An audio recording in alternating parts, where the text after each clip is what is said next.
বৈষম্য বিরোধী ছাত্র আন্দোলনের সময় ঢাকায় নিহত হন রাজবাড়ীর আব্দুল গনি। একমাত্র উপার্জনক্ষম ব্যক্তির মৃত্যুতে অনিশ্চিত ভবিষ্যতের মুখে পড়েছে পুরো পরিবারটি।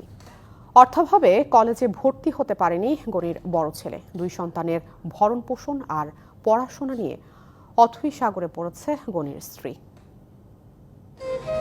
৬ বছরের শিশু জান্নাত আক্তার বৈষম্য বিরোধী ছাত্র আন্দোলনে ঢাকায় নিহত রাজবাড়ীর আব্দুল গনির মেয়ে।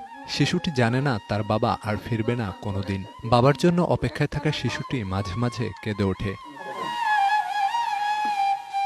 পরিবারকে একটু ভালো রাখার জন্য রাজবাড়ী সদর উপজেলার খানখানাপুর এলাকার আব্দুল গনি কাজ নেন ঢাকায়। বৈষম্য বিরোধী ছাত্র আন্দোলনের সময় ১৯ জুলাই কর্মস্থল গুলশানের 6 জন হোটেলে যাওয়ার পথে শাহজাদপুর এলাকায় সংঘর্ষে পড়ে গুলিবিদ্ধ হন। হাসপাতাল নেয়ার আগেই থেমে যায় তার নিঃশ্বাস, সাথে থেমে যায় একটি পরিবারের স্বপ্ন।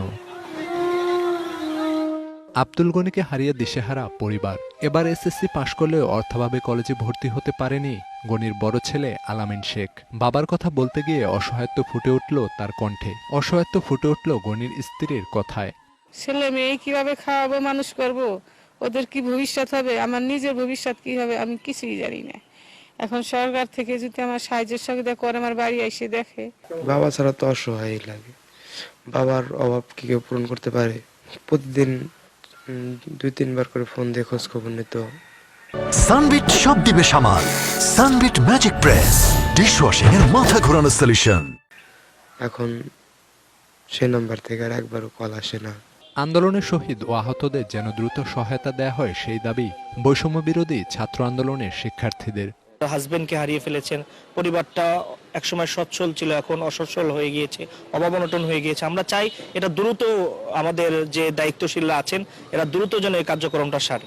রাজবাড়ীর শহীদ ও আহতদের তালিকা সরকারের কাছে পাঠানো হয়েছে বলে জানালেন জেলা প্রশাসক।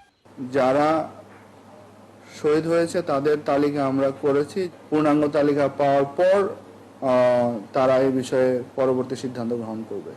সরকার আব্দুল গনির পরিবারের পাশে দাঁড়াবে, তার স্ত্রী সন্তান সুন্দর ভবিষ্যৎ পাবে, এই প্রত্যাশা স্থানীয়দের। DBC news desk.